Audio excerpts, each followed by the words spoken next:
안녕하세요. 오늘도 복된 날입니다. 오늘은 창세기 44장 18절에서 34절 말씀을 살펴보겠습니다. 누구나 과거의 실수를 안고 살아갑니다.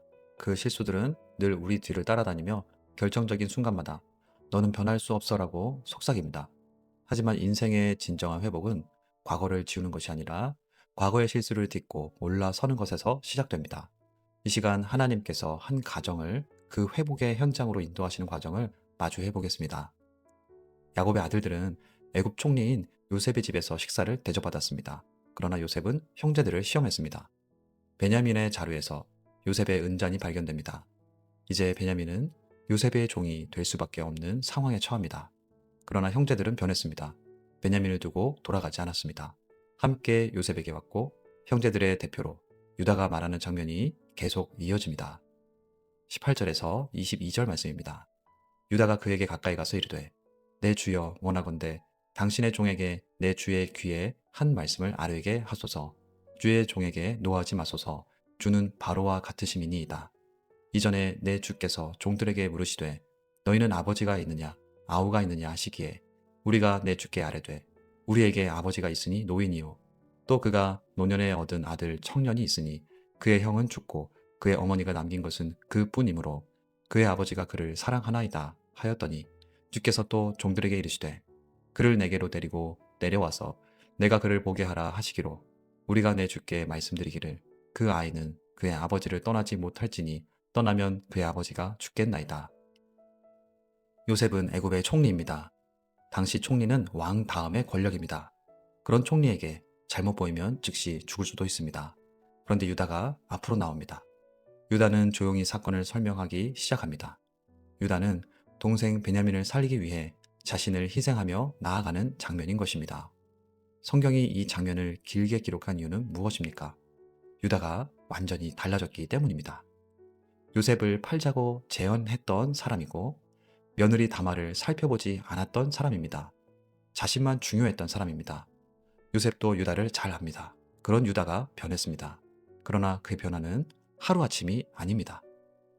죄를 짓기도 했고 잘못도 했습니다. 그러나 자신의 죄를 봤습니다. 이제 남을 생각할 수 있는 사람이 됐습니다.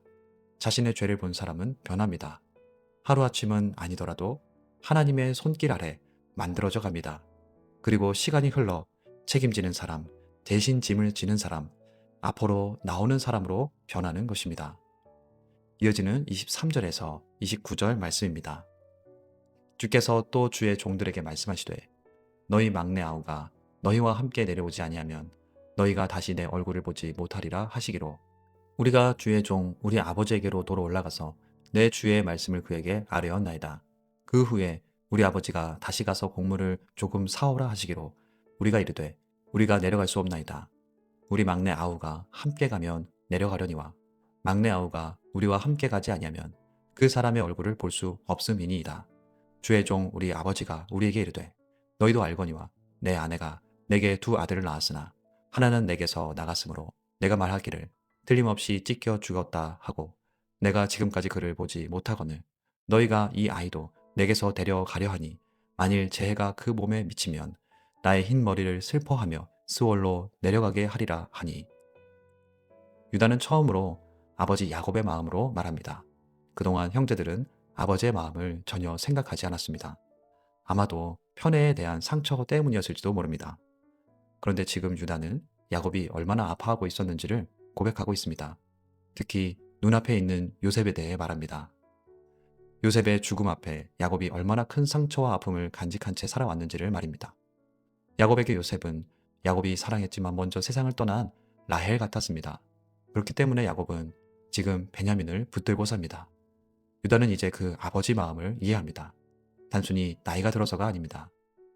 성경은 자신의 죄를 발견한 사람의 변화를 기록하고 있는 것입니다. 복음은 인간을 자기 중심성에서 끌어냅니다. 이전에는 내가 힘든 것만 보였다면 이제는 다른 사람의 아픔이 보이기 시작합니다. 이어지는 30절에서 32절 말씀입니다. 아버지의 생명과 아이의 생명이 서로 하나로 묶여 있거늘 이제 내가 주의 종 우리 아버지에게 돌아갈 때에 아이가 우리와 함께 가지 아니하면 아버지가 아이의 없음을 보고 죽으리니 이같이 되면 종들이 주의 종 우리 아버지가 흰머리로 슬퍼하며 스올로 내려가게 함이니이다. 주의 종이 내 아버지에게 아이를 담보하기를 내가 이를 아버지께로 데리고 돌아오지 아니하면 영영이 아버지께 죄짐을 지리이다 하였사오니. 유다는 이어서 말합니다. 여기서 유다는 결정적인 말을 합니다. 베냐민의 생명이 아버지의 생명과 묶여 있나이다. 원어적 의미로 떼어낼 수 없이 연결됐다는 것입니다. 그렇기 때문에 유다는 이제 자신을 담보로 그 생명을 책임지기 위해 왔다고 선언합니다. 유다는 이제 책임에서 도망치지 않습니다. 이 말을 듣고 있는 요셉에게는 어떻게 했었습니까? 동생을 희생시켜서 자기가 살아갔습니다. 그런데 이제 자신을 희생해서 동생을 살리려 하는 것입니다. 요셉이 종이 되게 했던 유다가 이제 자신이 베냐민을 대신해서 종이 되겠다고 말합니다. 이 말을 듣는 요셉은 이 변화에 감사했을 것입니다. 이어지는 33절에서 34절입니다. 이제 주의 종으로 그 아이를 대신하여 머물러 있어 내 주의 종이 되게 하시고 그 아이는 그의 형제들과 함께 올려 보내소서. 그 아이가 나와 함께 가지 아니하면 내가 어찌 내 아버지에게로 올라갈 수 있으리이까. 두렵건대 제 애가 내 아버지에게 미침을 보리이다. 유다는 이제 자기 두려움보다 아버지의 슬픔을 더 크게 느끼고 있습니다. 유다는 압니다. 베냐민을 잃으면 아버지가 완전히 무너질 것입니다. 과거에는 아버지 눈물을 외면했던 사람이 이제는 아버지의 슬픔을 견딜 수 없어 합니다. 이것이 회개입니다. 회개는 단순히 감정적 후회가 아닙니다. 이전에는 아프게 했던 사람의 눈물을 보기 시작하는 것입니다. 유다는 자기 인생 전체를 걸고 있습니다. 그리고 바로 다음 장에서 요셉은 더 이상 참지 못하고 자기 정체를 드러냅니다. 왜입니까? 유다와 형제들이 변했기 때문입니다. 은혜는 사람을 바꿉니다. 진짜 은혜를 경험한 사람은 더 이상 남을 희생시켜 자기 인생을 지키지 않습니다. 오히려 자기를 내어주기 시작합니다. 이 장면에서 유다는 예수님의 그림자가 됩니다. 예수님은 죄인들에게 너희가 책임지라 말씀하지 않으셨습니다. 오히려 내가 대신하겠다고 말씀하셨습니다. 우리를 위해 자신을 내어주셨습니다. 현대사회는 점점 책임지지 않는 방향으로 갑니다. 관계가 어려우면 끊고, 손해볼 것 같으면 피하고, 불편하면 떠납니다. 그러나 복음은 반대 방향입니다. 예수님은 도망가지 않으셨습니다. 끝까지 책임지셨습니다. 유다도 이제 달라졌습니다.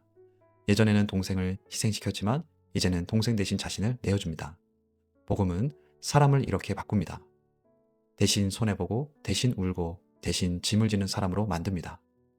갈라디아서는 말합니다. 너희가 짐을 서로 지라.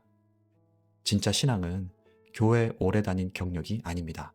누군가의 고통을 외면하지 않는 것입니다. 주님은 오늘 우리에게 물으십니다.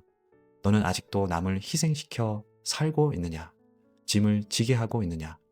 아니면 누군가를 살리기 위해 자신을 내어주고 대신 짐을 지는 사람이 되어가고 있느냐? 이 시간 하나님 앞에 섭니다. 하나님의 사랑을 통해 내 안에 발견해야 할 죄를 보게 하시고 그 죄를 통해 내가 얼마나 하나님의 사랑받는 자녀인지 보게 하옵소서. 이 복음으로 성장하길 원합니다. 더 이상 남을 희생시키는 자가 아닌 누군가를 살리기 위해 나를 내어주고 대신 짐을 지는 자로 세워 주옵소서. 기도하며 나아가겠습니다.